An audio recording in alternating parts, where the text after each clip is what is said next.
Hello students, we are going to revise IBC code. देखिए, ये मेरी तरफ से फास्ट रिवीजन होगी, हैंड रिटन होगी, आप मेरे साथ लिख सकते हैं। हम इस पूरे कोड को 3 क्लासेस में रिवाइज करेंगे। आज जो हम करने जा रहे हैं डेफिनेशनल पार्ट है, और डेफिनेशनल पार्ट बहुत बड़ा है आईबीसी का। कह लीजिए 65 डेफिनेशन है, वैसे उससे ज्यादा बन जाती हैं क्योंकि कुछ नए सबसेक्शंस इंसर्ट हुए हैं। तो लगभग ये डेफिनेशन में 1-1.5 पेज के अंदर सारी की सारी आपसे डिस्कस करने जा रहा हूं, लिखने जा रहा हूं, आप मेरे साथ लिख सकते हैं। पहली बात, आपको आईबीसी कोड के बारे में ये पता होना चाहिए कि ये एक्ट नहीं है, ये एक कोड है। इसका मतलब क्या है, इसके बारे में हम जिक्र करते हैं। और ये 2016 में 31वां कह लीजिए कानून बना था, और इसके अंदर 255 सेक्शन हैं और साथ में 12 स्केड्यूल भी दिए गए हैं। और दरअसल इन्होंने क्या किया है, आईबीसी को कुछ पार्ट्स में डिवाइड किया है, और ये हैं पार्ट्स। 5 हिस्सों में आईबीसी कोड को डिवाइड किया गया है, जिसमें से 2 पार्ट पेपर 4 में आ जाते हैं, पार्ट 1 और 2, और पेपर 6D में एक्सेप्ट पार्ट 3 सारे का सारा आपके कोर्स में आता है।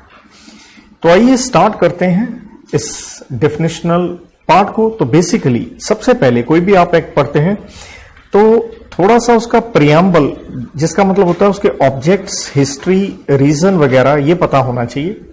तो प्रियम्बल में बेसिकली मैं कहूंगा 5 चीजें आपको पता होनी चाहिए, क्योंकि ये कोड है, एक्ट नहीं है। तो जितने भी इंसॉल्वेंसी के कानून थे सबको यहां पे कंसोलिडेट या कह लीजिए कंबाइन कर दिया गया है।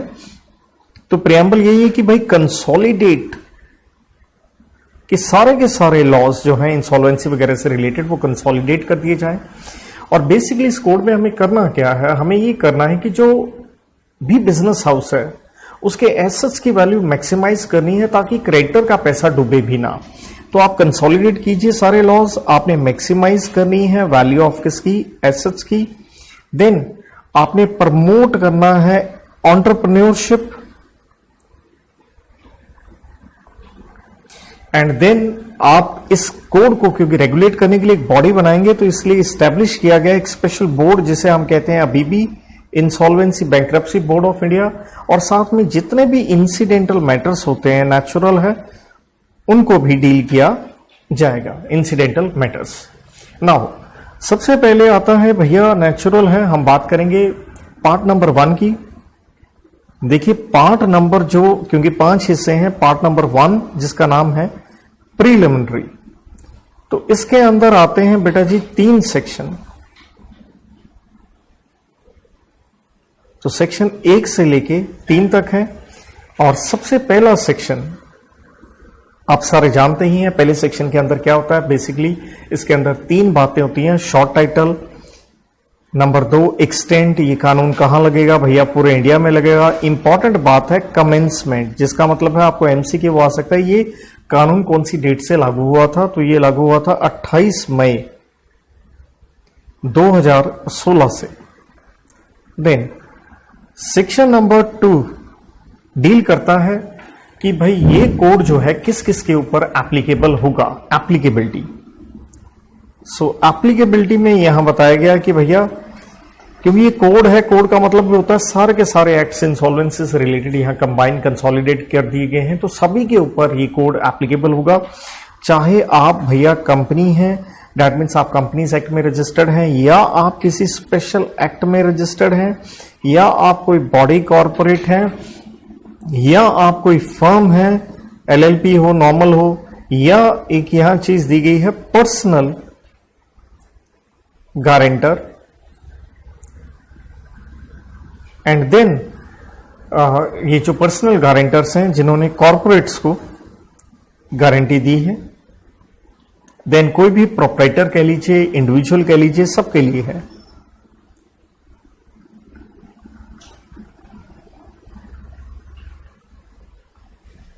अब इसी में थोड़ा सा हम रिवर्स देख लेते हैं, डेट इज ये कोड किसके ऊपर नहीं लगेगा, नॉन एप्लीकेबिलिटी। तो भाई साहब ये कोड नहीं लगेगा फाइनेंशियल सर्विस प्रोवाइडर के ऊपर, जिसकी डेफिनेशन फाइनेंशियल सर्विस प्रोवाइडर, जो अभी हम डेफिनेशनल पार्ट में करेंगे। मोटा मोटा कह लीजिए बैंक वगैरह फाइनेंशियल इंस्टीट्यूशंस को बचाने के लिए कोड है, तो उनके ऊपर उनके अगेंस्ट ये इस्तेमाल नहीं किया जाएगा। लेकिन यहां पे एक चीज पता ये होनी चाहिए कि सेंट्रल गवर्नमेंट की एक पावर है सेक्शन नंबर 227 के अंदर, कि सेंट्रल गवर्नमेंट की पावर है कि वो ये नोटिफाई कर सकता है कि हम फाइनेंशियल सर्विस प्रोवाइडर के ऊपर भी लगा सकते हैं। तो जैसे एक नोटिफिकेशन जारी हुई कि जो एनबीएफसी है, non banking financial company provided, उनके कम से कम 500 करोड़ रुपए के अगर एसेट्स हैं तो उनके ऊपर ये कोड क्या होगा, ये अप्लाई होगा, ये कोड लगेगा। देयर आफ्टर इंपॉर्टेंट चीज ये समझिए, जो सेक्शन नंबर 3 है उसमें डेफिनेशंस दी गई हैं, और जो डेफिनेशंस दी गई हैं ये डेफिनेशंस सभी एंटिटीज के लिए हैं। दैट मीन्स आप इंडिविजुअल हैं, फर्म है या कोई भी है, सभी के लिए हैं, ऑल एंटिटीज। ये पक्का आपको पता होना चाहिए इस कोड के अंदर। नाउ सेक्शन 3 के अंदर बहुत सारी डेफिनेशन है, टोटल कह लीजिए भैया ये 37 डेफिनेशन इसके अंदर आती हैं। नाउ सबसे पहली डेफिनेशन सबसेक्शन 1 के अंदर है बोर्ड के ऊपर। बोर्ड जिसका मतलब अभी भी, that is insolvency bankruptcy board of India. तो बोर्ड की डेफिनेशन है, और ये एक वन ऑफ द पिलर है। 4 पिलर बताए गए हैं इस कोड के लिए। ये पहला पिलर कह लीजिए, सबसे इंपॉर्टेंट तो यही एक रेगुलेटर है, मींस अभी भी है, और ये इस्टेब्लिश किया जाएगा। इसके ऊपर आता है आपका section number, that is it is established under section 188। और जो बोर्ड होगा ये क्या होगा, ये एक बॉडी कॉर्पोरेट ही होगा। दैट मीन्स सारी की सारी इसके ऊपर जो फीचर्स हैं वो लगेंगी कौन से वाली, कंपनी वाली। That is perpetual succession, common seal etcetera, separate property, capacity to sue and be sieved.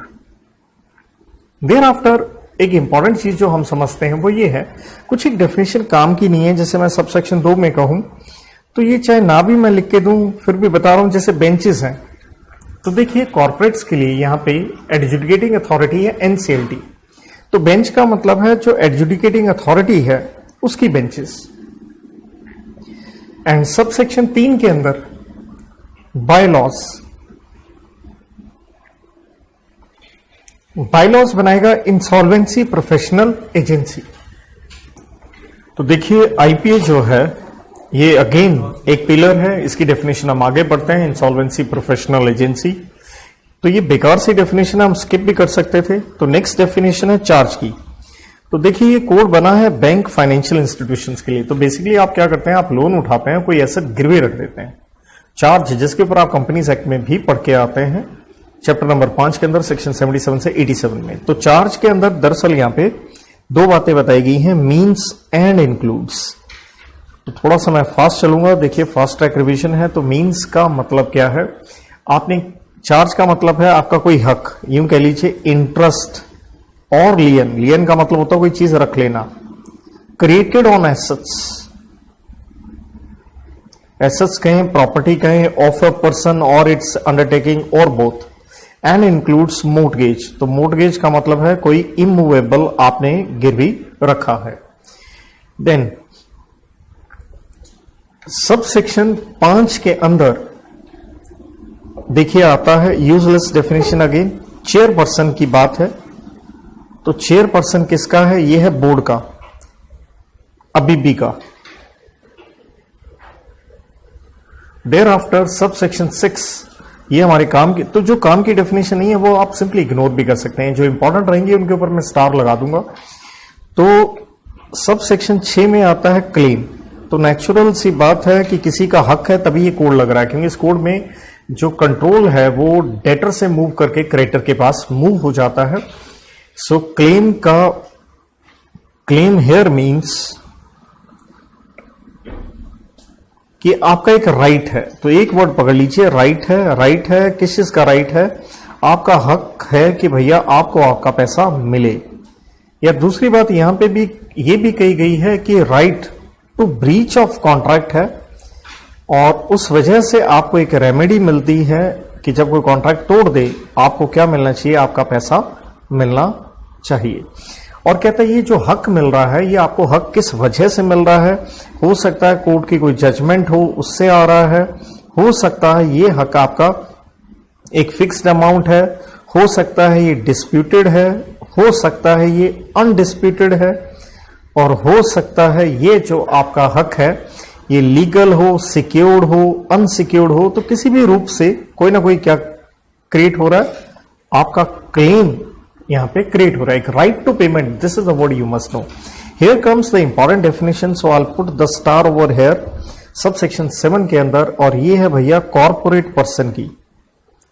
तो हम नॉर्मली वर्ड इस्तेमाल करते हैं कॉर्पोरेट डेटर, तो दरअसल कॉर्पोरेट डेटर आपको यहीं से पता चलता है। तो कॉर्पोरेट पर्सन के अंदर कौन कौन लोग आ जाते हैं, तो यहां पे आपको ध्यान रखना है। मीन्स के अंदर बताई गई हैं 3 बातें, 3 चीजें। तो कॉर्पोरेट पर्सन के अंदर आ गया आपका कंपनी आएगा, एलएलपी आएगा, या आप किसी और एक्ट में हैं लेकिन आपकी लिमिटेड लायबिलिटी होनी चाहिए, लिमिटेड लायबिलिटी, लेकिन आप कंपनीज एक्ट में नहीं है, अदर एक्ट। और यहां पे एक महत्वपूर्ण बात यह भी पता होनी चाहिए, बट डज नॉट इंक्लूड, लेकिन हम इससे कॉर्पोरेट पर्सन नहीं कहेंगे। और ये है फाइनेंशियल सर्विस प्रोवाइडर, जिसके ऊपर मैंने ऊपर भी बता दिया था कि भाई साहब उसके ऊपर ये कोड नहीं लगता है। और नॉर्मली आप क्लास में देखिएगा, जो बच्चे मुझसे पढ़े हैं, मैंने उनको ये डेफिनेशन एक चार्ट टाइप करवा रखी है, एक से एक लिंक करके। मतलब इस तरह से ऑर्डर में आपको नहीं करवाई थी, यहां मैं रिवीजन करवा रहा हूं तो बिल्कुल मैं ऑर्डर में जा रहा हूं। तो वरना जो आपको क्लास में नॉर्मली कराई गई है ज्यादा बेहतरीन तरीके से कराई गई हैं कि, बट ये फास्ट ट्रैक रिवीजन का मतलब ये होता है कि भैया जल्दी जल्दी चीजें हों। देन सब सेक्शन 8 के अंदर आ गया जी कॉर्पोरेट डेटर। तो कॉर्पोरेट डेटर के मतलब क्या हो गया, ऑब्वियसली ये एक पर्सन है, कंपनी भी हो सकता है या जो भी एलएलपी वगैरह। मींस इसलिए क्योंकि वर्ड क्या लिखा है, मींस अ कॉर्पोरेट पर्सन। तो देखिए पर्सन इसके अंदर आ गया, कॉर्पोरेट पर्सन जिसने क्या करने हैं, पैसे देने हैं। हु ओज डेट, आपने पैसे देने हैं, किसको देने हैं, टू अ पर्सन, किसी भी व्यक्ति को। पर्सन भी हम पढ़ेंगे, देखिए 323 के अंदर डेफिनेशन।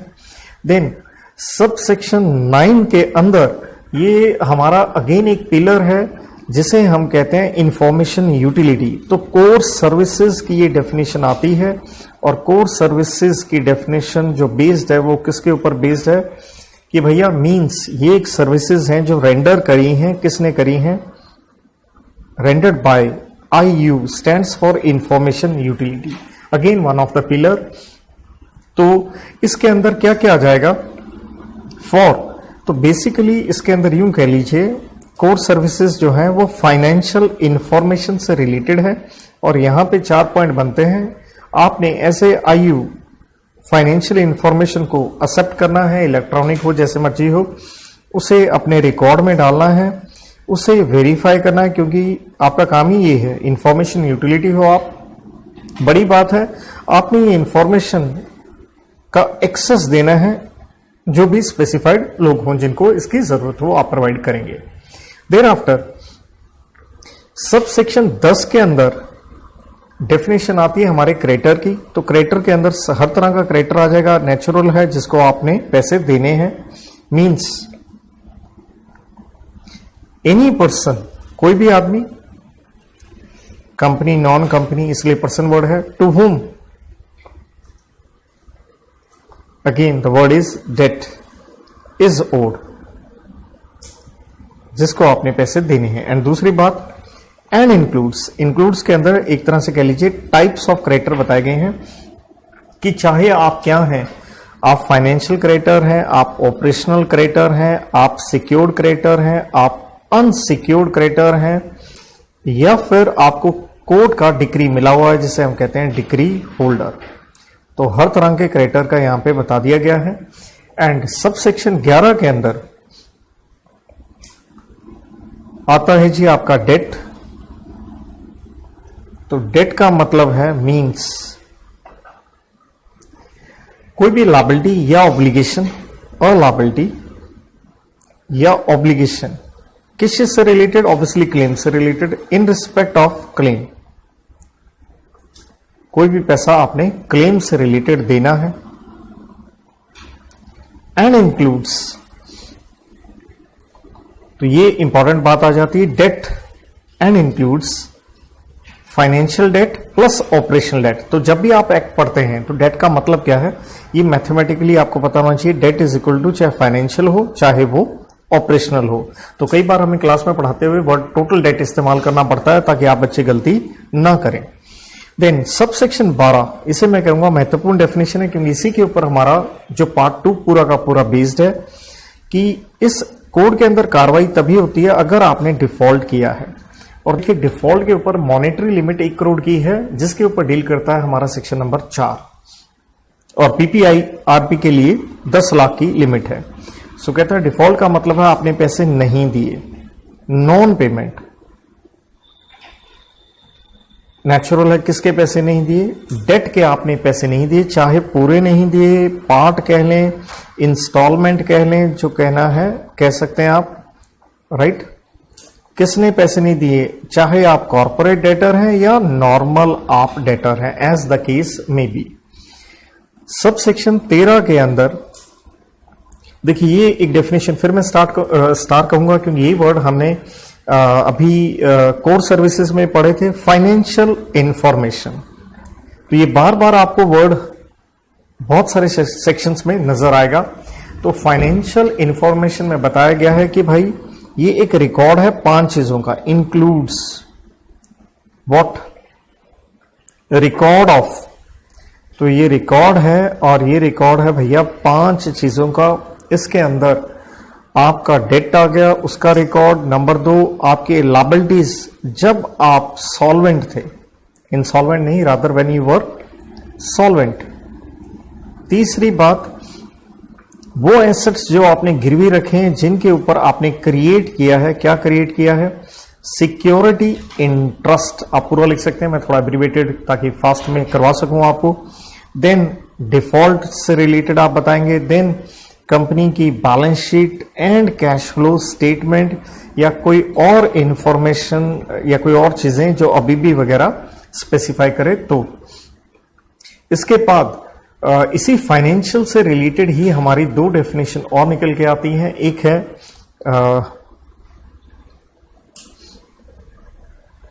फाइनेंशियल प्रोडक्ट की, एंड दूसरी है हमारी फाइनेंशियल सर्विसेज के ऊपर।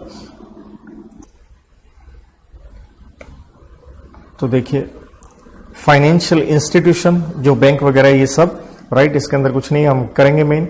अब आगे जी सब सेक्शन 15 के अंदर, debt is financial product and financial services. तो ये डेफिनेशंस थोड़ी सी कह लीजिए हमें अच्छे से करनी पड़ेगी, आने वाले एग्जाम में हो सकता है कुछ पूछ ना लें इसके ऊपर डायरेक्ट भी। तो सब सेक्शन 15 को हम थोड़ा सा स्टार ले लेते हैं यहाँ पे कि पक्का आप कीजिए। तो फाइनेंशियल प्रोडक्ट का मतलब क्या है, इसके अंदर मैं एक कोड की आपको बना के दे रहा हूं, डेट इज CID। इस तरह से आप याद रख सकते हैं, जहां C का मतलब हो गया भैया क्रेडिट, कोई भी अरेंजमेंट आपने करी है, पैसे से रिलेटेड है, फाइनेंशियल प्रोडक्ट है उधार में। देन I से रिलेटेड कोई इंश्योरेंस का कॉन्ट्रैक्ट भी हो सकता है, और D से सिंपल वर्ड है डिपॉजिट्स। एंड देयर आफ्टर एक और पॉइंट यहां हम अलग से लेंगे, CID S से यहां पे है कोई भी सिक्योरिटीज आप सारे जानते हो, share debenture etcetera blah blah blah. And साथ में यहां कहा गया है एंड इंक्लूड्स, कि भाई ये भी फाइनेंशियल प्रोडक्ट का ही हिस्सा रहेगा। Again I will make a code की ओवर हेयर। तो कोड की है, जैसे आप जानते हैं, एसेट रिकंस्ट्रक्शन कंपनी एक फाइनेंशियल इंस्टीट्यूशन कहलाती है, क्योंकि फाइनेंशियल इंस्टीट्यूशन के अंदर बहुत कुछ आ जाएंगे, ये बैंक वगैरह, NBFC, this and that, ARC etcetera. तो उसी के ऊपर एक कोड की है। तो ए से है एडवांसेस एंड लोन्स। जो एडवांसेस एंड लोन्स आपको दिए हैं, नेचुरल है किसने दिए हैं, बाय FI, फाइनेंशियल इंस्टीट्यूशन ने दिए हैं। R से रिटायरमेंट बेनिफिट स्कीम्स, जो भी प्रोविडेंट फंड स्कीम ये वो, तो ये भी फाइनेंशियल प्रोडक्ट है ताकि आपको पेंशन वगैरह मिलती रहे। C से है foreign currency contract, foreign currency, C से करेंसी। फॉरेन करेंसी में अगर आपने कोई कॉन्ट्रैक्ट किया वो फाइनेंशियल प्रोडक्ट रहता है। उसकी वजह ये रहती है क्योंकि उसके अंदर क्या आता रहता है जी, रेट में फ्लक्चुएशन रहती है। लेकिन एक चीज का ध्यान रहे, अगर सिर्फ आप इसे कन्वर्ट कर रहे हैं तो ये कोई प्रोडक्ट नहीं है अदर देन एक्सचेंज। सिर्फ आप एक्सचेंज कर रहे हैं एक करेंसी का दूसरी करेंसी के अंदर। सो ARC नाम से कोड की है, लेकिन यहां पे भी एक S पॉइंट मैं अलग से लगा रहा हूं। तो ये आप देख रहे हैं दोनों में, पहले में आ गया CIDS, यहां आ गया ARCS। तो S का यहां मतलब है जो भी स्मॉल सेविंग इंस्ट्रूमेंट्स हैं, जैसे आप RD वगैरह करवाएं कुछ भी, तो ये सारे के सारे फाइनेंशियल प्रोडक्ट हैं। इसके बाद हमारा सब सेक्शन 16 भी थोड़ा इंपॉर्टेंट रहेगा, उसके अंदर आ जाता है फाइनेंशियल सर्विसेज, और फाइनेंशियल सर्विसेज इसी फाइनेंशियल प्रोडक्ट से रिलेटेड होंगी। तो सब सेक्शन 16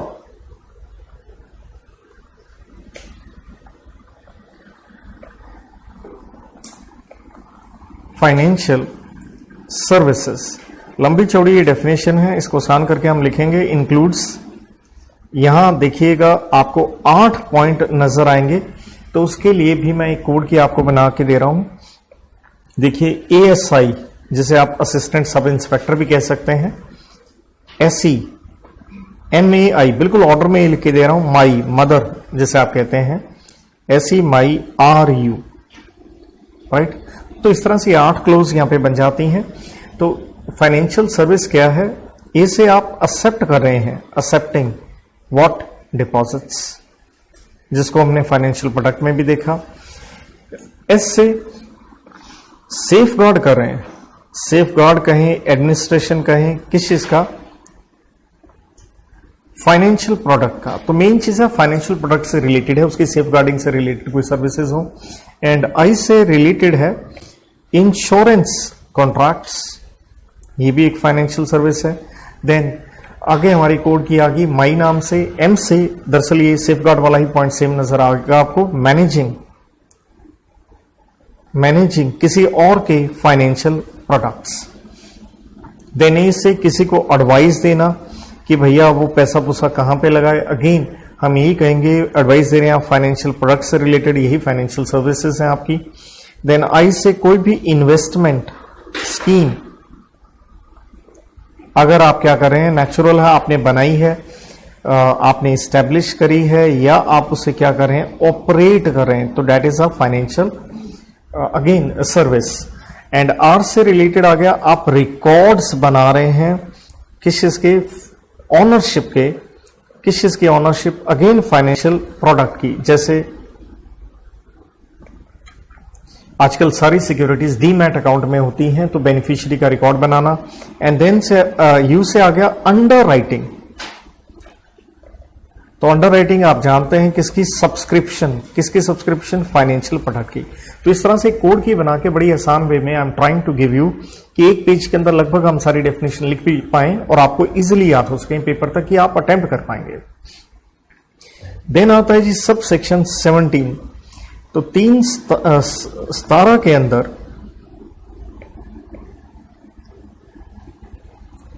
डेफिनेशन आती है फाइनेंशियल सर्विस प्रोवाइडर की, जो कि एक इंपॉर्टेंट हो जाती है क्योंकि हमने कहा उनके ऊपर ये कोड नहीं लगेगा। तो फाइनेंशियल सर्विस प्रोवाइडर क्या है, जैसे मैंने कहा बैंक, FI वगैरह है, तो मींस ये कोई भी पर्सन है, एनी पर्सन नेचुरल है जो अंगेज है किस काम में, FS stands for financial services का आप काम करें, जो ऊपर हमने डेफिनेशन पढ़ी है। और आप प्रोवाइडर क्यों हैं, क्योंकि आपने कोई रजिस्ट्रेशन करवा रखी है, एज पर रजिस्ट्रेशन कहें या कोई ऑथराइजेशन आपने करवा रखी है, किससे करवा रखी है, फ्रॉम फाइनेंशियल सेक्टर रेगुलेटर। और यहां से देखिए हमारी डेफिनेशन अगली निकल के आ जाती है कि ये फाइनेंशियल सेक्टर रेगुलेटर क्या है। इसकी डेफिनेशन आ गई है आपकी सब सेक्शन 18 के अंदर, और सब सेक्शन 18 कहता है फाइनेंशियल सेक्टर रेगुलेटर का मतलब क्या है। तो नेचुरल है आप कोई बॉडी हो, आप कोई अथॉरिटी हो, आप कोई एसोसिएशन कह सकते हो, अथॉरिटी या बॉडी, और नेचुरल है अंडर किसी ना किसी लॉ के अंदर आप क्या हुए हैं, रजिस्टर हुए हैं। किस लिए हुए हैं, ताकि आप रेगुलेट कर सको, किसको रेगुलेट कर सको, फाइनेंशियल सेक्टर को आप रेगुलेट कर सकें, फाइनेंशियल सर्विसेज को आप रेगुलेट कर सकें। तो रेगुलेटर के अंदर कौन कौन आ जाएंगे? जितने भी रेगुलेटर आप जानते हैं उनका नाम आप यहां पे लिख सकते हैं। जैसे आप सारे जानते होंगे, आरबीआई, सिक्योरिटीज मार्केट से रिलेटेड आपका सेबी, इंश्योरेंस से रिलेटेड एडा वगैरह वगैरह, या pension fund, regulatory development authority, etcetera etcetera, right. Then इसके बाद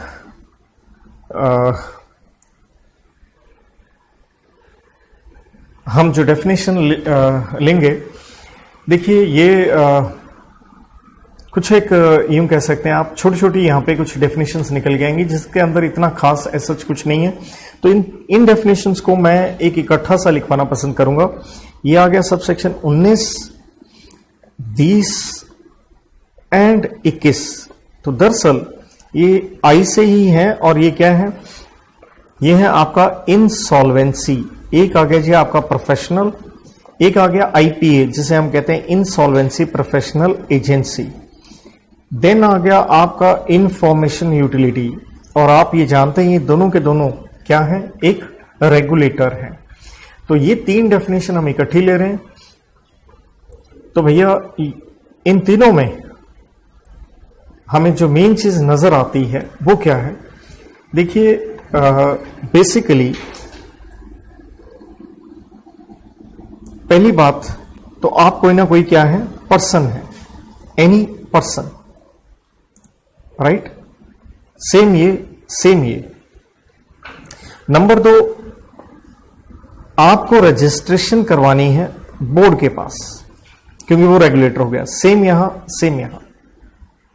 तो तीनों में ये चीज एक तरह से बिल्कुल सेम तरीके से चलती है कि आप अपनी रजिस्ट्रेशन करवाइए। देन सिर्फ एक इंसॉल्वेंसी प्रोफेशनल को एक काम और करना पड़ता है, उसे इनरोल करवाना पड़ता है, क्योंकि उसके लिए 2 रेगुलेटर हो जाते हैं, उसको इनरोल करवाना पड़ता है आईपीए के पास। तो ये तीनों बहुत ही छोटी सी डेफिनेशन इसके साथ समाप्त होती हैं। यहां तक हम पहुंच गए सबसेक्शन 21 तक। देखिए इसके बाद में जो सबसेक्शन कह लीजिए 22, 23, 24, 25, मैं बिल्कुल नहीं इनको मानता हूं कि कोई खास इनके अंदर कोई चीज है। तो पहली बात 22 में आता है जी आपका नोटिफिकेशन क्या है। तो देखिए कोई भी नोटिफिकेशन तब होती है जब वो ऑफिशियल गैजेट में क्या हो, छप जाए। देन सबसेक्शन 23, क्योंकि इस एक्ट में हर जगह एक वर्ड आता है पर्सन, तो इसमें मैं सिंपल कहता हूं कि भैया पर्सन इनकम टैक्स में आप पढ़ के आते हो तो लगभग वही सब कुछ है। तो इनकम टैक्स के हिसाब से ही जितने आपको पता है वो सारे लिख दीजिए। हर तरह की एक तरह से कह लीजिए सारी एंटिटीज आ जाएंगी। बस एक अलग से वर्ड इन्होंने इसके अंदर लिख दिया है PROI।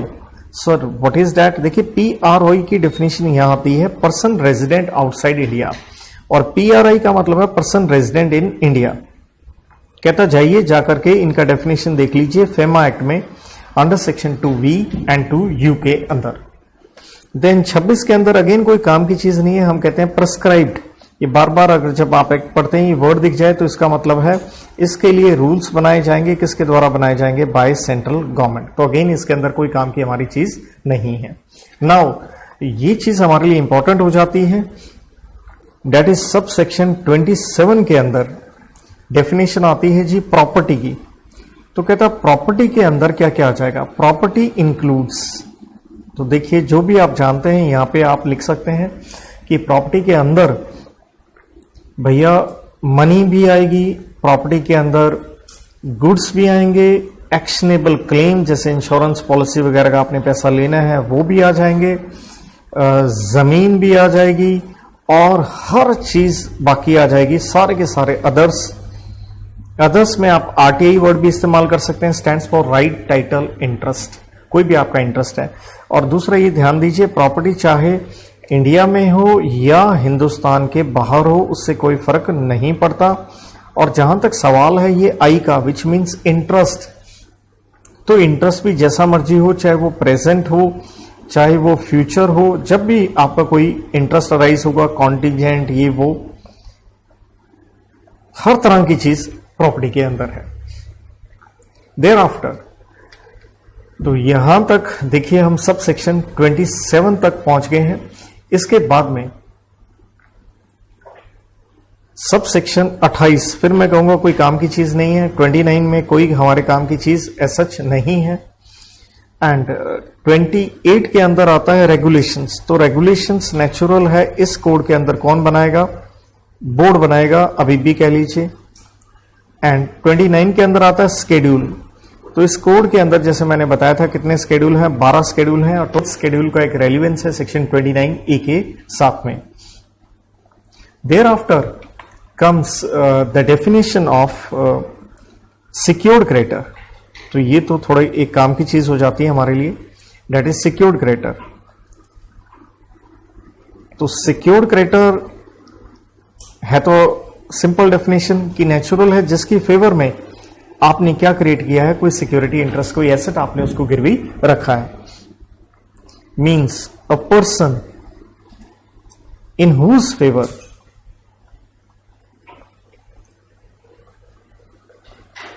A security interest is created, जिसकी फेवर में आपने कोई सिक्योरिटी इंटरेस्ट क्रिएट किया है। इसी के साथ अगली डेफिनेशन में ही ये आ जाता है आपका सिक्योरिटी इंटरेस्ट। तो सिक्योरिटी इंटरेस्ट बहुत ही सिंपल है, दो बातें आ जाएंगी, मीन्स एंड इंक्लूड्स किसी भी प्रकार का कह लीजिए आपका इंटरेस्ट। तो हम कहेंगे, शॉर्ट में वर्ड कहूं RTI, आप लिख सकते हैं राइट टाइटल इंटरेस्ट, या यूं कह लीजिए कोई भी आपका क्लेम है किसके ऊपर? टू अ प्रॉपर्टी, किसी भी प्रॉपर्टी के ऊपर आपका एक क्लेम है। And includes what? मोर्टगेज, जो हमने चार्ज की डेफिनेशन में भी सब सेक्शन 4 के अंदर भी ये चीज देखी थी। Thereafter sub section 32 again useless है। 32 में आप एक पढ़ते हैं, बार बार एक वर्ड आता है स्पेसिफाइड। का मतलब क्या है? बिल्कुल सब सेक्शन 28 से रिलेटेड है कि स्पेसिफाइड बाय क्या होगा? रेगुलेशन। जो रेगुलेशन बना दी है किसने? बाय अबीबी ने, जो रेगुलेशन बना रखी है। देयर आफ्टर सब सेक्शन 33, बहुत जगह ये वर्ड आप देखेंगे ट्रांजैक्शन।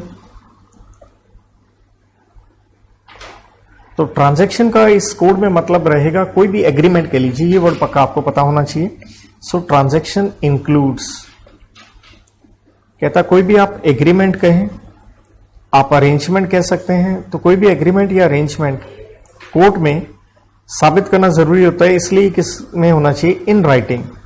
और कोई भी आपने एग्रीमेंट वगैरह किया है, किस चीज के लिए किया है? तो यहां एक इंपॉर्टेंट वर्ड आता है कि ट्रांजैक्शन से आप पक्का कुछ ट्रांसफर कर रहे हैं, और ट्रांसफर बहुत इंपॉर्टेंट डेफिनेशन रहती है। ट्रांसफर किस चीज का कर रहे हैं? आप एसेट्स कहें, आप फंड्स कहें, या GS कहें। GS का मेरी तरफ से यहां मतलब है गुड्स और services. So here comes the important definition star, debt is sub section 34 के अंदर किस चीज की? भैया ट्रांसफर की डेफिनेशन। तो ट्रांसफर एक वाइडर लेवल पे डेफिनेशन आती है, तो ट्रांसफर की डेफिनेशन भी इंक्लूड से स्टार्ट होगी ताकि वो एक्सटेंसिव बन सके। तो ट्रांसफर के अंदर हर तरह की चीज आएगी, आप चाहे उसे सेल कहें, परचेज कहें, आप कोई एक्सचेंज कहें, आप गिफ्ट कहें, मोर्टगेज कहें, आप किसी भी तरह का loan, RTI right title interest, किसी भी रूप से कहता हूं, उन सब चीजों का मतलब हम क्या लेके चलेंगे? ट्रांसफर, अगर आप किसी को दे रहे हैं। देन सबसेक्शन 35 के अंदर आता है हमारा, इसी से रिलेटेड ये सारी डेफिनेशन दरअसल यहां आकर के इकट्ठी हो जाती हैं। ट्रांसफर ऑफ प्रॉपर्टी, देखिए प्रॉपर्टी हमने ऊपर देख लिया 27 में, और ट्रांसफर अभी देखा। तो ट्रांसफर ऑफ प्रॉपर्टी,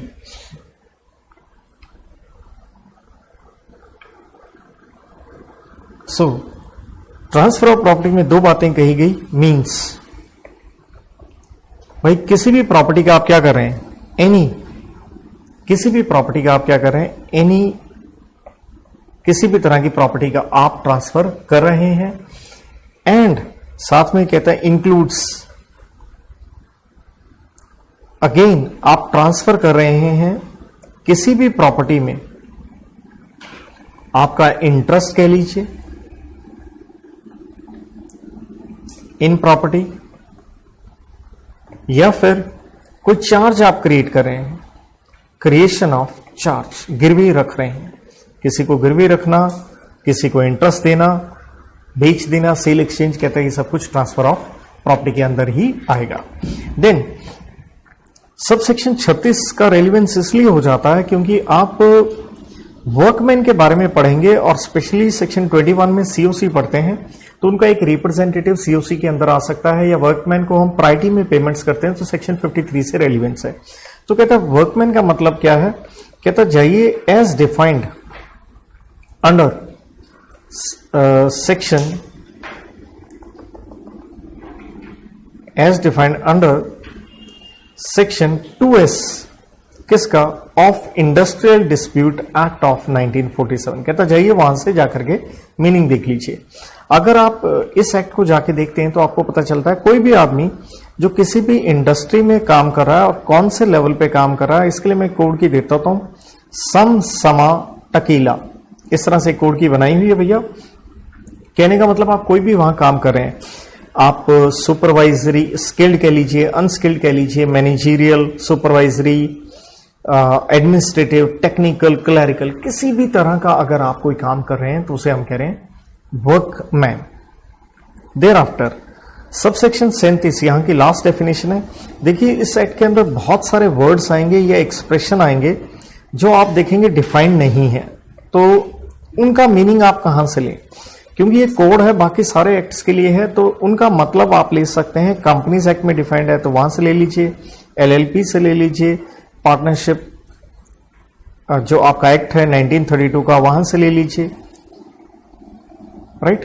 तो इस तरह से मैंने सारी डेफिनेशन शॉर्ट वे में लगभग उनके बारे में सब कुछ बताते हुए आपको लिख दिया है कि पेपर में कुछ डायरेक्ट भी अगर आ जाए तो आप मैनेज कर पाए। नाउ स्टूडेंट्स, सेक्शन नंबर 4 का जिक्र मैंने पहले ही कर दिया था। ये 3 है क्योंकि सेक्शन 4 मैंने आपको बता दिया था कि डिफॉल्ट का एक मॉनेटरी लिमिट आती है, वो आती है सेक्शन 4 के अंदर 1 करोड़ या 10 लाख वाली। तो हम चलते हैं स्ट्रेट वे हमारे सेक्शन नंबर 5 के अंदर। देखिए आपको पता ये होना चाहिए, जो भैया पार्ट 1 है वो टिल 3 सेक्शन तक है, तो नेचुरल है यहां पे मैं बात करने जा रहा हूं आपके पार्ट नंबर 2 की। और पार्ट नंबर जो 2 आता है वो इस कोड में वो आता है कॉर्पोरेट पर्सन से रिलेटेड, मतलब इसके ऊपर हम अगले लेक्चर में देखेंगे पूरा का पूरा पार्ट 2। तो ये कॉर्पोरेट पर्सन की इंसॉल्वेंसी रेजोल्यूशन एंड लिक्विडेशन के ऊपर है। और पार्ट 2 के अंदर देखिए as I told you chapter कितने आते हैं, इसके अंदर 7 चैप्टर इसके अंदर हैं, जबकि पेपर 4 के अंदर आपके कोर्स में सिर्फ 2 चैप्टर रहते हैं। तो पार्ट 2 का चैप्टर नंबर 1 जो कि सिर्फ 2 सेक्शन का है, इसका नाम है प्रीलिमिनरी। सेक्शन नंबर 4 जो मैंने बता दिया मॉनेटरी लिमिट, और मेन है सेक्शन 5। तो हमें पढ़ना है सेक्शन 5। दरअसल क्या है सेक्शन 5 के अंदर भैया, इसके अंदर डेफिनेशन है, लेकिन ये डेफिनेशन सिर्फ किसके लिए है, फॉर कॉर्पोरेट। तो ये आपको पक्का याद होना चाहिए, कॉर्पोरेट पर्संस के लिए ही डेफिनेशन आपकी आती हैं सेक्शन नंबर 5 के अंदर। और ये डेफिनेशंस क्योंकि इसके अंदर काफी सारे कह लीजिए नई क्लॉजेस भी इंसर्ट की गई हैं, बट फिर भी हम कहना चाहें तो इसके अंदर 28 कह लीजिए एक बार टोटल, लेकिन वो इफेक्टिवली ज्यादा हो जाती हैं क्योंकि बहुत सारी EBCD ऐड कर दी गई हैं। एंड स्पेशली थैंक्स टू आपका PPIRP का जो चैप्टर नंबर 3A नया इंसर्ट किया गया है इस कोड के अंदर। तो हमारी सबसे पहली डेफिनेशन आती है A के ऊपर, एडजुडिकेटिंग अथॉरिटी के ऊपर। प्लीज डू नॉट फॉरगेट, अब हम सेक्शन 5 में मूव कर चुके हैं एंड उसका सब सेक्शन 1 ये है आपका A के ऊपर, स्टैंड्स फॉर एडजुडिकेटिंग अथॉरिटी। और कॉर्पोरेट के लिए बड़ा क्लियरली बताया गया एडजुडिकेटिंग अथॉरिटी कौन है, नेशनल कंपनी लॉ ट्राइब्यूनल है, क्योंकि बाकियों के लिए DRT होता है। और नेशनल कंपनी लॉ ट्राइब्यूनल का मतलब है जो सेक्शन 408 ऑफ कंपनीज एक्ट 2013 में बनाया गया है। तो जहां जहां AA वर्ड आता है एडजुडिकेटिंग अथॉरिटी, उसका भैया मतलब ही क्या है, उसका मतलब ही है NCLT। नाउ सब सेक्शन 2 कोई काम की चीज नहीं हमारे लिए, ये है ऑडिटर की डेफिनेशन। बेटा आप सबने ऑडिटर ही बनना है, तो सिंपल सी बात है चार्टर्ड अकाउंटेंट, राइट। इसी तरह से कुछ जैसे ये 2A देखिए, बेस रेजोल्यूशन प्लान वगैरह से रिलेटेड है ये डेफिनेशन अभी हम नहीं करेंगे, PPIRP के साथ ये हम करेंगे, बेस रेजोल्यूशन प्लान। तो ये कुछ डेफिनेशन उनकी इंसर्ट हुई है उसी चैप्टर के साथ, ये रिवीजन में आ जाएंगी। Pre packaged insolvency resolution plan for MSME के लिए। नाउ इसके बाद में अगेन एक यूजलेस कह लीजिए, कहता जब भी आप ये कोड पढ़ेंगे आपको ये वर्ड नजर आएगा चैप्टर। तो चैप्टर का मतलब क्या है? तो बड़ी सिंपल सी बात है, जब चैप्टर वर्ड आ रहा है जब भी आप कोड पढ़ोगे तो इसका मतलब मींस अंडर दिस चैप्टर। क्योंकि जैसे अभी मैंने बताया आपको, भाई कितने चैप्टर हैं? पार्ट 2 के अंदर 7 चैप्टर हैं, तो अंडर दिस चैप्टर की बात हो रही है। देन सबसेक्शन 4 डील करता है आपका कॉन्स्टिट्यूशनल डॉक्यूमेंट। तो कॉन्स्टिट्यूशनल डॉक्यूमेंट डिपेंड करता है आप कंपनी हैं या LLP हैं। तो सिंपल 2 बातें हैं, या तो आप हो कंपनी या हो आप LLP। तो अगर कंपनी हो तो कॉन्स्टिट्यूशनल डॉक्यूमेंट आपके होते हैं मेमोरेंडम एंड आर्टिकल्स, और LLP के लिए उसका होता है इनकॉर्पोरेशन डॉक्यूमेंट, जिसके द्वारा वो क्या हुई है, इनकॉर्पोरेट या यूं कह लीजिए रजिस्टर हुई है। सबसेक्शन 5 के अंदर that is very important one, इस पे स्टार लेंगे। देखिए हम कॉर्पोरेट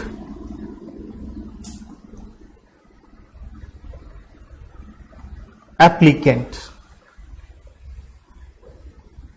इससे पहले हमने पढ़ा था देखिए 3-7 के अंदर कॉर्पोरेट पर्सन। अब हम बात करें कॉर्पोरेट एप्लीकेंट। तो कॉर्पोरेट एप्लीकेंट की एक इंपॉर्टेंट डेफिनेशन है, इसके अंदर मैं शॉर्ट में यहां बताऊंगा। 4 पॉइंट आते हैं इसके अंदर, ABCD कह लीजिए, ये पक्का आपको पता होना चाहिए।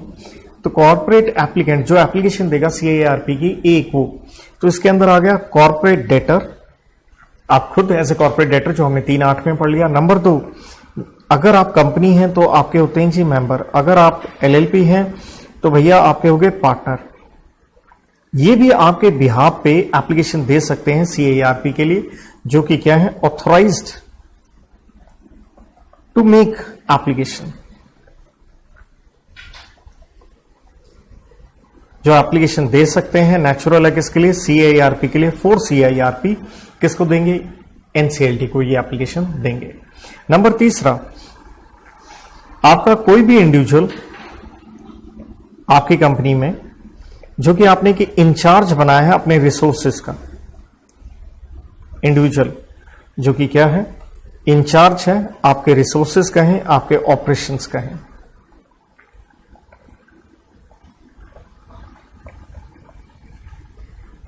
मतलब मैनेज कर रहा, आप इसे मैनेजर, मैनेजिंग डायरेक्टर वगैरह बोल सकते हैं। देन डी क्लॉज के अंदर आगे आपका वर्ड इस्तेमाल किया गया है, कोई भी पर्सन जो आपके फाइनेंशियल अफेयर्स मैनेज कर रहा है, फाइनेंशियल अफेयर्स मैनेज कर रहा है। तो यहां इसका सिंपल मतलब हो जाता है जो भी आपने कोई CA CFO वगैरह जो रखा हुआ है। इसके अंदर बाद 5A देखिए, इसलिए इफेक्टिव डेफिनेशन बढ़ जाती हैं। तो डेफिनेशन आती है कॉर्पोरेट गारंटर, कॉर्पोरेट गारंटर। तो नाम से पता चल रहा है कि किसी कॉर्पोरेट ने गारंटी दी है, means a corporate person, corporate person की बात कर रहे हैं। हु इज श्योरिटी, और ये आप जानते हैं गारंटर को हम कहते हैं श्योरिटी, और इसके लिए जो कॉन्ट्रैक्ट होता है उसे हम क्या कहते हैं, कॉन्ट्रैक्ट ऑफ गारंटी, जो आप इंटर में कॉन्ट्रैक्ट एक्ट में पढ़ के आते हैं।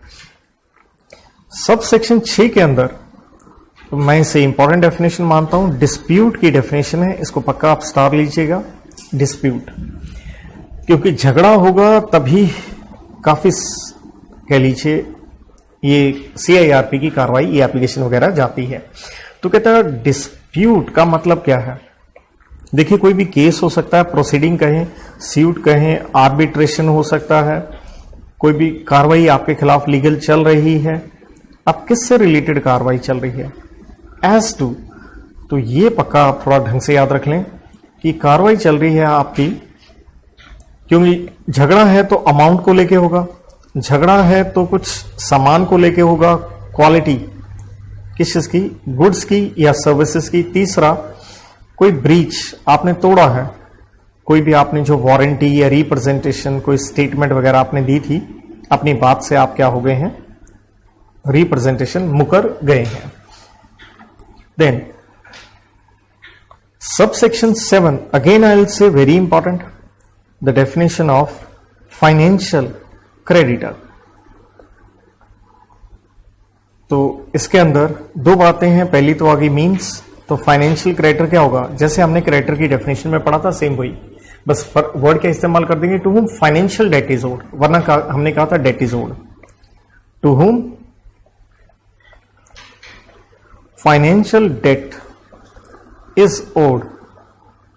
नंबर 2 एंड इंक्लूड्स, ये है अच्छी चीज एंड इंक्लूड्स वाली, वो आदमी जिसको आपने आगे ये फाइनेंशियल डेट बेच दिया,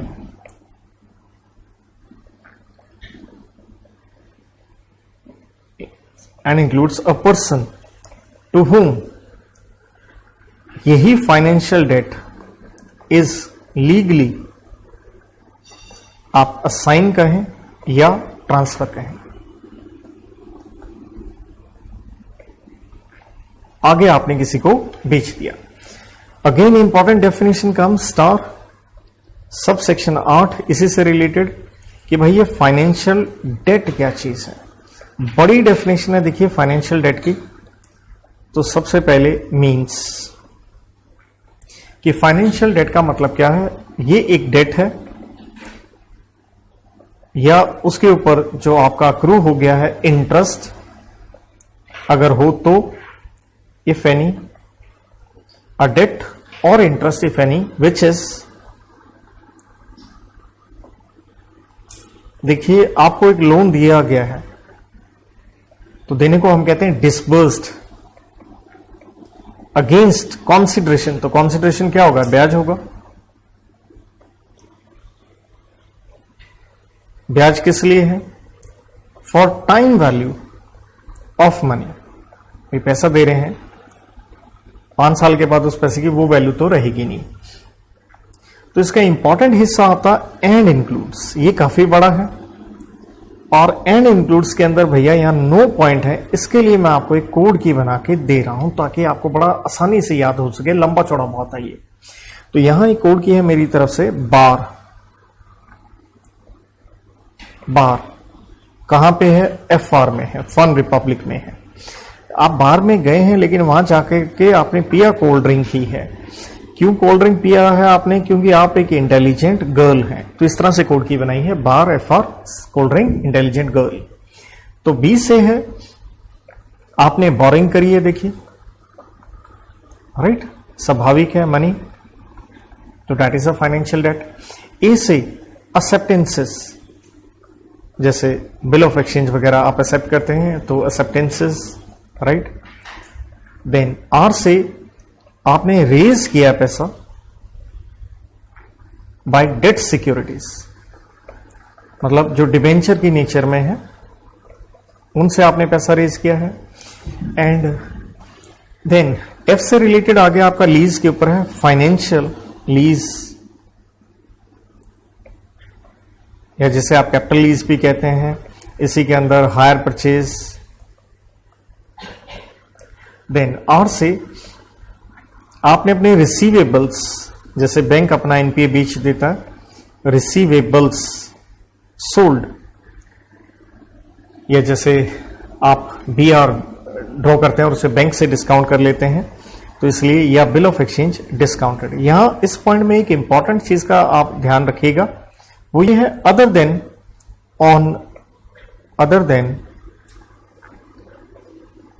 ऑन नॉन रिकोर्स बेसिस, जिसका मतलब है कि भैया प्रॉफिट होंगे तो पैसा लौटाएंगे, वो नहीं होना चाहिए।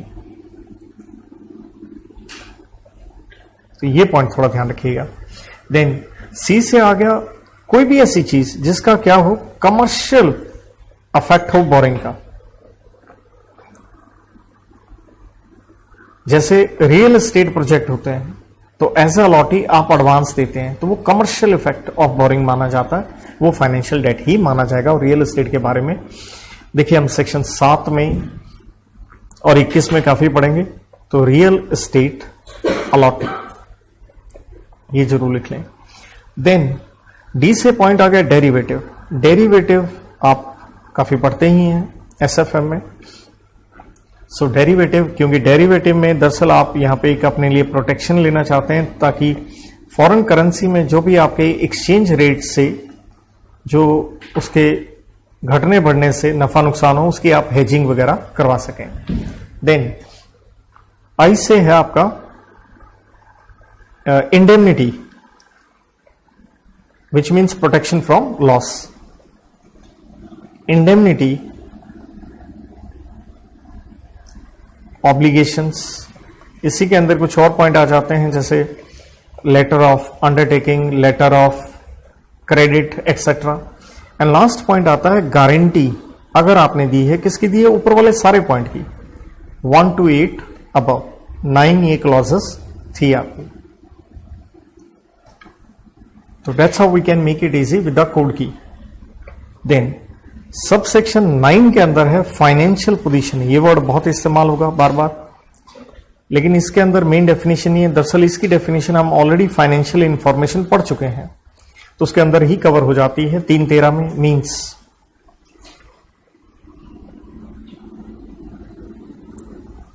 Of any person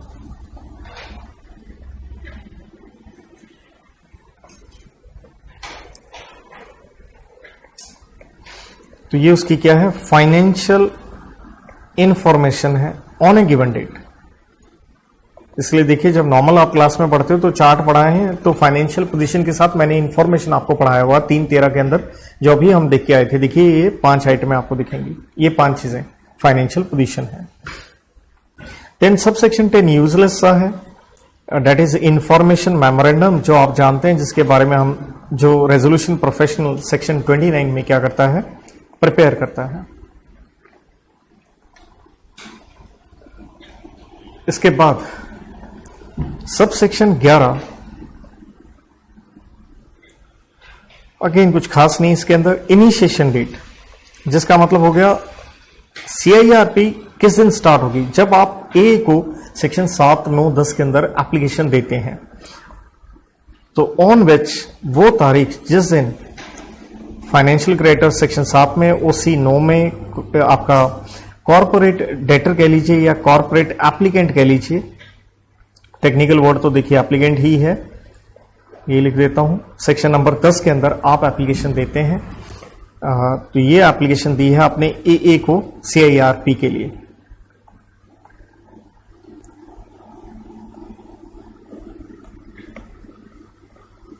application to AA NCLT, जिसका मतलब है फॉर CIRP के लिए। देन सब सेक्शन 12 अच्छा है और उसका कनेक्शन सीधा सीधा वैसे भी सेक्शन 12 से बनता है, इसको हम स्टार ले सकते हैं। इंसॉल्वेंसी कमेंसमेंट डेट, और स्पेशली दरअसल इसका लिंक यही सेक्शन 7, 9, 10 से भी है। इंसॉल्वेंसी कमेंसमेंट डेट कि इंसॉल्वेंसी किस दिन स्टार्ट होगी, जिस दिन आपकी एप्लीकेशन एडमिट होगी ए के द्वारा। On which date, on which application क्या हो गई, एडमिट हो गई, किसके द्वारा, बाय ए के द्वारा एडमिट कर ली गई है, तो उस दिन आपकी इंसॉल्वेंसी स्टार्ट हो जाएगी। Then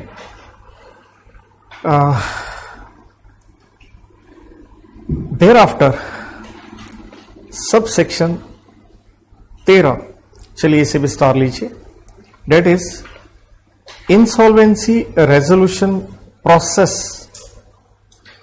the word is cost, कि इंसॉल्वेंसी रेजोल्यूशन प्रोसेस कॉस्ट के अंदर क्या क्या आएगा, तो इसके अंदर याद रखें 5 चीजें आएंगी, 1, 2, 3, 4 एंड 5। तो पहली चीज है कि भाई जो भी इंटरिम फाइनेंस रेज करने में आपका खर्चा हुआ है, इंटरिम फाइनेंस जो आप रेज करते हैं, इसकी डेफिनेशन 5.15 में आती है, तो उसमें जो आपका कॉस्ट इन्वॉल्व हुआ है। नंबर 2, जो रेजोल्यूशन प्रोफेशनल है उसकी फीस वगैरह। देन नंबर 3, रेजोल्यूशन प्रोफेशनल ने जो कॉस्ट इनकर की है टू रन बिजनेस, किसका, कॉर्पोरेट डेटर का, किस हिसाब से, ताकि वो बिजनेस चलता रहे गोइंग कंसर्न बेसिस पे। नंबर 4, अगर गवर्नमेंट ने CIRP फैसिलिटेट की है, हेल्प करी है,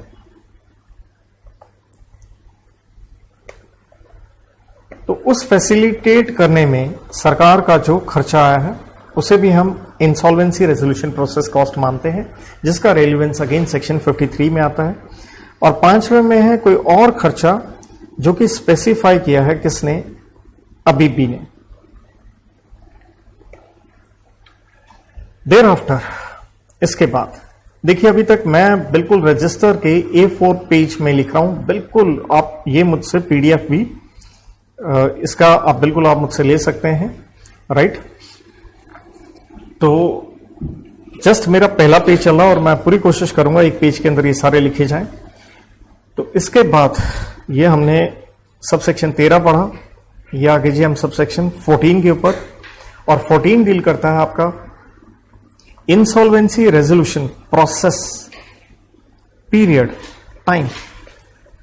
तो ये अगेन इसका रेलिवेंस जाके आप सारे जानते हैं सेक्शन नंबर 12 के अंदर है। तो ये जितने सेक्शन में कोट कर रहा हूं, या साथ में आप लिख भी सकते हो कि यार इसका रेलिवेंस 12 का है, जैसे पीछे वाले का 53 का है, ये आपके ऊपर है आपने कितना लिखा है या नहीं। सो ये पीरियड आप सारे जानते हो 180 दिन का रहता है, मींस पीरियड ऑफ 180 डेज। 180 दिन का समय है, ये स्टार्ट होगा और ये एंड होगा। तो नेचुरल है स्टार्ट कहां से होगा, जिस दिन आपकी एप्लीकेशन एडमिट होगी, that means insolvency commencement date, जिसकी अभी हमने डेफिनेशन पढ़ी थी, जिसका मतलब है आपकी एप्लीकेशन एडमिट हो गई। और एंड कब होगा, नेचुरल ऑन 180th डे। वो आप जानते हो सेक्शन 12 में 90 दिन का एक्सटेंशन, फिर वो 330 वाली भी बात है, और फिर एक ऐसा स्टील का केस है उसमें ये बताया गया 330 दिन से भी टाइम बढ़ाया जा सकता है। देन सबसेक्शन 15 के अंदर आता है इंटरिम फाइनेंस। तो देखिए CIRP के दौरान, इवन मोराटोरियम के दौरान आपको पैसा जो चाहिए, सो इंटरिम फाइनेंस का मतलब पहली बात तो ये एक फाइनेंशियल डेट है। नंबर 2, ये रेज किया है, नेचुरल है रेजोल्यूशन प्रोफेशनल के द्वारा, IRP या RP, ड्यूरिंग व्हाट, ऊपर वाली definition, insolvency resolution process period, उस समय के दौरान, तभी नाम है इंटरिम। इसके बाद सब सेक्शन 16, सब सेक्शन 16 में आपका आ गया, ये लिक्विडेशन से रिलेटेड है, जिसका हम लिक्विडेशन का रिवीजन देते समय इसकी बात करेंगे कि लिक्विडेशन के दौरान जो खर्चा हुआ आपका, एंड लिक्विडेशन कमेंसमेंट डेट, कि लिक्विडेशन कब स्टार्ट हो जाएगा। तो नेचुरल है जिस दिन AA कह दे उस दिन। इसी के ऊपर सब सेक्शन 18 है, लिक्विडेटर। तो लिक्विडेटर भी कौन है, एक इंसॉल्वेंसी प्रोफेशनल है, यही आपका IRP RP ही, यही IRP RP बनते हैं, ये लिक्विडेटर बनता है। तो इनमें ऐसा कुछ नहीं है। ऑफिसर कह लीजिए अगला, तो देयर इज नथिंग। तो ऑफिसर देखिए, D for director, M for manager, K for KMP, आप जानते हैं कंपनीज एक्ट वाले। इवन अगर आप LLP हैं तो डेजिग्नेटेड पार्टनर, एम्प्लॉई जो भी हैं, तो ये इनमें ऐसा we are not talking much. Then subsection 20 के अंदर ऑपरेशनल क्रेडिटर, OC। तो आप क्या करेंगे, स्ट्रेट वे सेम डेफिनेशन आप पिक कर लीजिए फाइनेंशियल क्रेडिटर की, जो हमने 5-7 के में पढ़ी थी। बस फाइनेंशियल वर्ड हटा के क्या वर्ड लगा दो, ऑपरेशनल लगा दो, same as FC under section 5 sub section 7 के अंदर। ये आगे जी हमारी बड़ी इंपॉर्टेंट सब सेक्शन 21 के अंदर डेफिनेशन, क्योंकि ऑपरेशनल क्रेडिटर हैं तो अंडरस्टूड है उनका क्या ड्यू होगा, operational debt. So this is really very important. और ऑपरेशनल डेट में वैसे आप जानते होंगे कि 3 चीजें इसके अंदर आती हैं। So means a claim, claim है आपका इन रिस्पेक्ट ऑफ किस चीज से रिलेटेड। तो इन रिस्पेक्ट ऑफ अगर हम कहें, जैसे मैंने 3 चीजें कही, ये ढंग से पक्का याद रखें। गुड्स एंड सर्विसेज की जो आपको क्या हो रही है, सप्लाई हो रही है, उसका पैसा जो आपने देना है, सामान जो उधार में खरीदा। नंबर 2, आपके चाहे गवर्नमेंट के ड्यूज हैं, लोकल अथॉरिटी, स्टेट गवर्नमेंट, सब कुछ आ जाएंगे। और तीसरी बात एम्प्लॉयमेंट ड्यूज, जिसका मतलब है कर्मचारियों का पैसा, तनख्वाह वगैरह, वेजेस, सैलरीज। इसके बाद 5/22 के अंदर अगेन कोई खास ये कोई मतलब की चीज नहीं है, 23 कह लीजिए, दिस नथिंग। तो 22 में आता है, जैसे हमने पढ़ा था कॉर्पोरेट गारंटर, तो यहां है पर्सनल गारंटर। तो वहां कॉर्पोरेट था, तो यहां पे हो जाएगा जी एक इंडिविजुअल। देन पर्सनल, ये आपके कर्मचारी हो गए भाई। जैसे आप कंपनीज एक्ट में पढ़ते हैं डेफिनेशन ओआईडी की, ऑफिसर इन डिफॉल्ट कह लीजिए, राइट। तो वो सारे के सारे, अच्छा पहली बात ये देखिएगा, ये जो मैंने यहां ऑफिसर लिख दिया था, ये सारा का सारा ये कह लीजिए दे आर योर पर्सनल। और ऑफिसर के लिए यहां पे एक वर्ड डाल सकते हैं ओआईडी, ऑफिसर इन डिफॉल्ट, जो कंपनीज एक्ट में 2 सबसेक्शन 60 में आप पढ़ के आते हैं।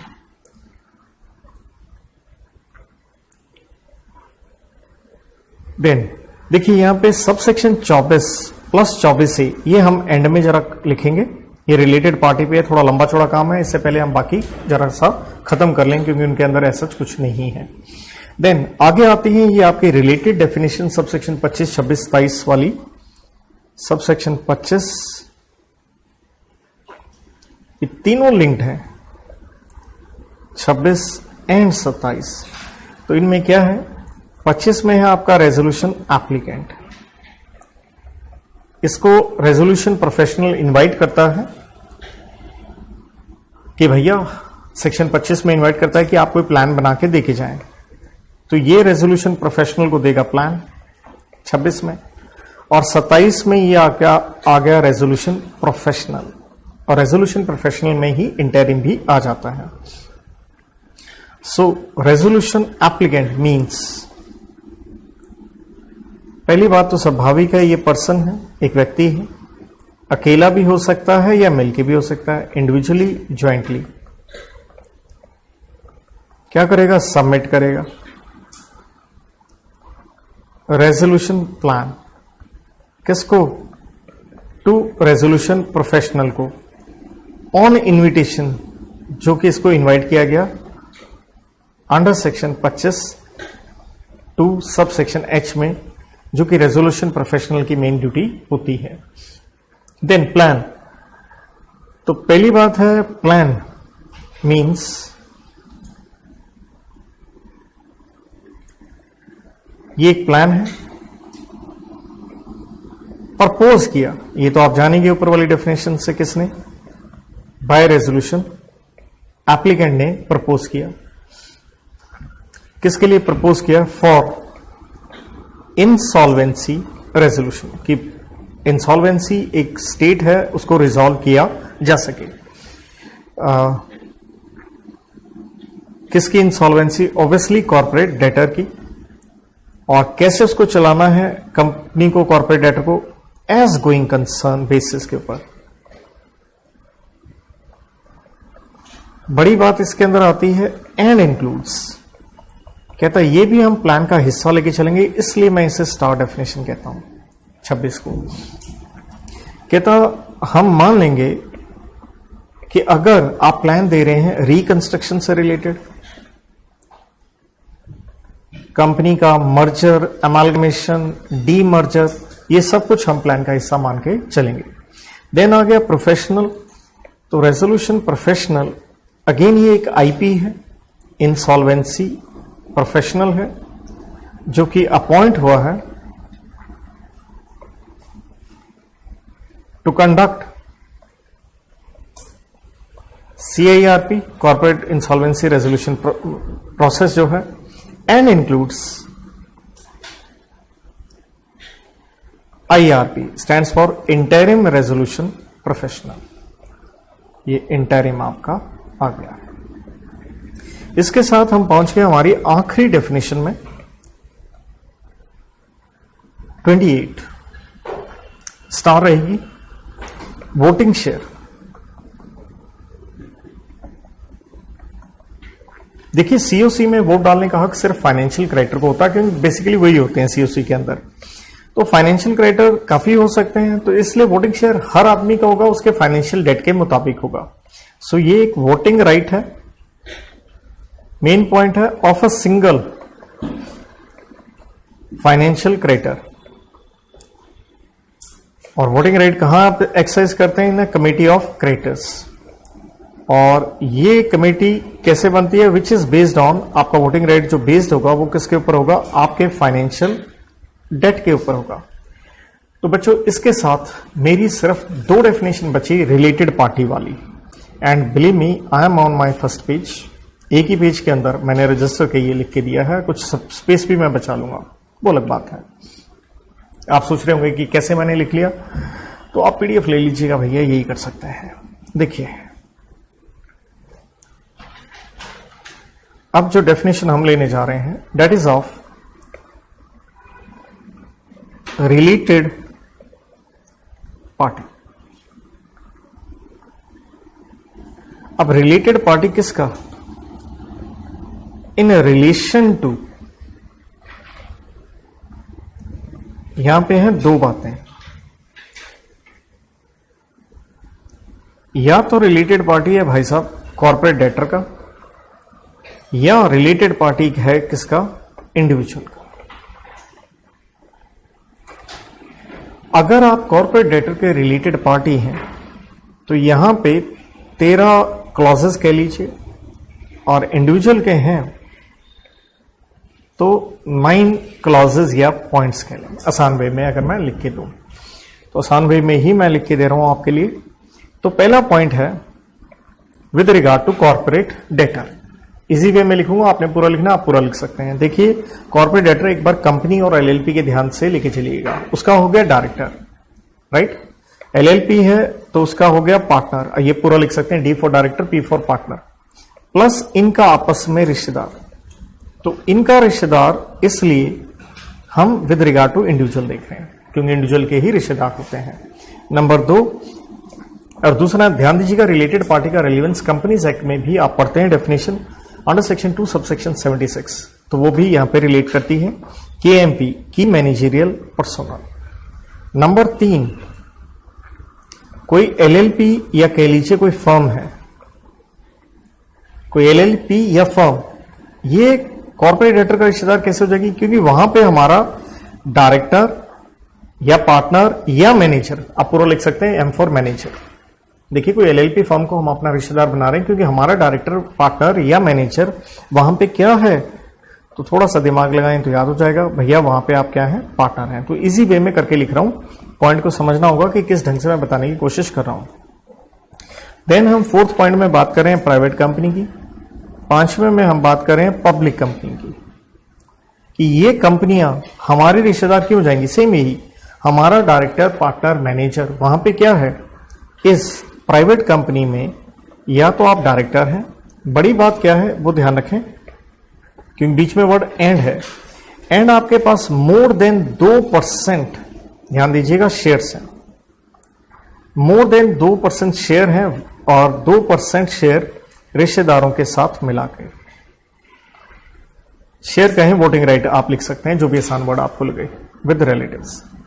और पब्लिक कंपनी में भी देखिए ये आपका पॉइंट क्या रहने वाला है? सेम ही रहेगा। देन इन पॉइंट्स को इस तरह से इंडिपेंडेंट बनाइए, ये 3 एक जैसे से बन रहे हैं, पहले 2 थोड़े इंडिपेंडेंट थे, डायरेक्टर के MP. Thereafter point number, ये थोड़े हम अलग करेंगे, 6, 7, 8, एक पर 9। तो 6वां पॉइंट है कोई बॉडी कॉर्पोरेट है। 7वां फिर से एक बार एलएलपी फर्म की बात करेंगे। 8वें में कोई भी व्यक्ति आ सकता है। और 10वें में हम अपने रिश्तेदार कंपनियों की बात करेंगे, ग्रुप कंपनी। इस तरह से पॉइंट बना रहा हूं। कोई बॉडी कॉर्पोरेट जिसका कौन BOD, board of director etcetera etcetera पूरा लिखना हो तो मैनेजर एमडी आप लिख सकते हैं। कोई बॉडी कॉर्पोरेट है, उसका बोर्ड वगैरह क्या है, उनको आदत है हमारे इशारों पे नाचने की, अकस्टम्ड आदत है, to act on our advice directions instructions कहें, ऑन एडवाइस डायरेक्शन इंस्ट्रक्शन। भाई किसकी? हमारे से वही डीपीएम, देखिए वही डायरेक्टर, पार्टनर, मैनेजर, हमारे इशारों पे ये नाच रहे हैं। 10 सेम पॉइंट है, एलएलपी और फर्म आ गई तो हम क्या कह देंगे, बोर्ड नहीं कहेंगे, वहां पे कहेंगे हम उसके पार्टनर कह लो, या एम्प्लॉयज को थोड़ा शॉर्ट में लिख रहा हूं, सेम यही चीज, वो हमारे इशारों पे नाच रहे हैं, same point. Then any person, अब हम नाच रहे हैं, एनी पर्सन ऑन हुज एडीआई एडवाइस डायरेक्शन इंस्ट्रक्शन हम नाच रहे हैं, डीपीएम हमारा डीपीएम नाच रहा है, बात मान रहे हैं। ग्रुप कंपनी में यहां आ जाएगी 4 कंपनियां, कैश आप पूरा लिख सकते हैं, सी से हमारी को सब्सिडरी, ए से एसोसिएट, एस से सब्सिडरी, एच से होल्डिंग कंपनी। 10 तो इस तरह से देखिए ये 3 पॉइंट एक सेटिंग में आ जाते हैं, नाचने वाले पॉइंट, राइट। तो हम आगे बढ़ते हैं, 10, 11 एंड 12। तो 10th पॉइंट में हम कह रहे हैं कोई भी व्यक्ति, एनी पर्सन, एनी पर्सन, किसी व्यक्ति के पास हमारा कंट्रोल है। अब कंट्रोल बताया गया यहां पे, अगर उसके पास 20% से ज्यादा क्या है, वोटिंग राइट कॉर्पोरेट डेटर पे, तो ये भी थोड़ा नाचने वाला पॉइंट हो गया, उसके पास 20% से ज्यादा है। अब रिवर्स हो जाएगा, एनी पर्सन इन होम, जिसके हमारे पास 20% वोटिंग राइट हमारे पास है, मतलब यूं कह लीजिए, कंट्रोल वर्ड एंड में लिख दिया मैंने, CD controls. Then 12th point में एनी पर्सन हु कंट्रोल्स, ये अगेन हमें कंट्रोल कर रहा है, पहले 20% से ज्यादा वोटिंग राइट थे, अब क्या है, बोर्ड ऑफ डायरेक्टर, और वो कंट्रोल तभी होता है जब मोर देन 50% हो, क्योंकि कंट्रोल का मतलब बाय डिफॉल्ट बोर्ड को कंट्रोल करना है तो मोर देन 50% ही होगा। तीसरा पॉइंट, तो एक तरह से ये देखिए, मतलब आप देख रहे हैं एक सेटिंग, एक तरीके से मैं चल रहा हूं।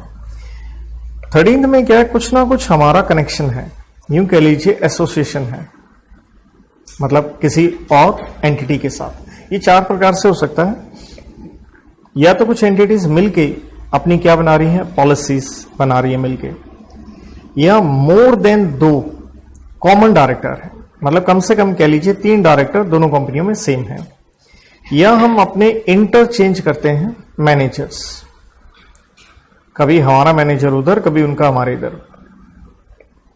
और चौथा है असेंशियल टेक्निकल इंफॉर्मेशन, कह लीजिए हम उसे एक्सचेंज वगैरह करते हैं, तो इस तरह से आप रिलेटेड पार्टी बनेंगे। अब देखिएगा, हम जरा इंडिविजुअल वाले को देखते हैं। इंडिविजुअल वाले में हम क्या करेंगे, देखिए मैं इसको इजी वे में कह रहा हूं, जैसे ये पहले 3 पॉइंट थे, राइट, इन्हें तो आप भूल जाइए। ये जो 4th पॉइंट है, ये प्राइवेट कंपनी वाला, 5वां, 6वां, 7वां, 8वां, ये सारे के सारे आप कॉपी पेस्ट ले लीजिए। तो इस ढंग से अगर आप करते हैं तो आप समझ सकते हैं 1, 2, 3, 4, 5 पॉइंट तो हो गए। अगले पॉइंट पे हम चलें तो बेटा 6th पॉइंट कह लीजिए यहां अलग से आया, तो कहता है 6ठे पॉइंट में कोई कंपनी है जिसके अंदर इन विच, जिसके अंदर ये जो इंडिविजुअल है और विद, या उसका जो रिश्तेदार है, विद रिलेटेड पार्टी होल्ड्स, 2 बातें, मोर देन 50% शेयर कैपिटल या composition of board of director, जिसका मतलब भी मोर देन 50% ही होता है। देयर आफ्टर पॉइंट नंबर 7, कोई फर्म एलएलपी,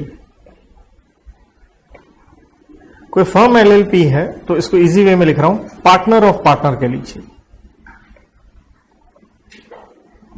उसमें आप पार्टनर है तो आपका पार्टनर भी आपका रिश्तेदार मान लिया जाएगा। 8वां पॉइंट, कोई ट्रस्ट है तो वो आपका पार्टनर आपका रिश्तेदार क्यों मान रहे हैं, क्योंकि वहां पे आप बेनिफिशियरी हैं। इंडिविजुअल इज, आपके बेनिफिट के लिए वो ट्रस्ट बनी है, इज बेनिफिशियरी। और 9th पॉइंट, ये इंटरेस्टिंग है, रिश्तेदार relatives of individual और spouse। ये क्या है, इस पे हम आते हैं, एक छोटा सा मेरे को चार्ट बना के यहां देना पड़ेगा। उससे पहले देखिए हम बात कर रहे थे रिलेटेड पार्टी की।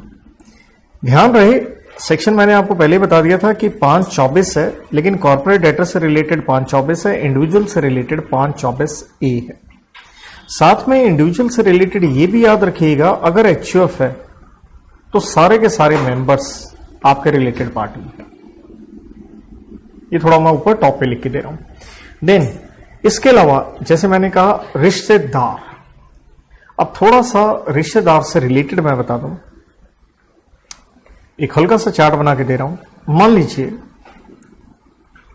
ये है हमारे पप्पू सिंह जी, ठीक है जी, तो इनके रिश्तेदार कौन होंगे, तो भैया इनके रिश्तेदार सबसे पहले तो देखिए इनके मदर एंड फादर होंगे, क्योंकि तभी ये होंगे, राइट। मदर फादर के साथ आगे क्या कहा गया, इनकी भी ऊपर वाली फैमिली, दैट मीन्स आपके ग्रैंडफादर, आपकी ग्रैंड मदर, सेम यहां ग्रैंडफादर ग्रैंड मदर। देखिए थोड़ा हिंदी में ले लेना चाहिए, नाना नानी आ गए, ये आपके दादा दादी वगैरह आ गए, ये 6 जनरेशन की बात है यहां पे। देन इवन आपके ब्रदर सिस्टर, और यहां पे ये हो गई आपकी शादी, बस फिर क्या है, कहानी आगे बढ़ेगी। तो यहां आप दोनों ने मिलके छोटे छोटे कर दिए न्याणे बच्चे, ये हो गए जी आपका सन, ये हो गई आपकी डॉटर। आपसे इनकी खुशी भी बर्दाश्त नहीं हुई, इनकी भी शादी कर दी आपने, तो ये हो गए आपके ग्रैंडसन ग्रैंड डॉटर, इस तरफ भी। और ये जो आपके पोते पोते थे इनकी भी आगे शादी कर दी, तो great grandson great grand daughter, इस तरफ भी सेम ये।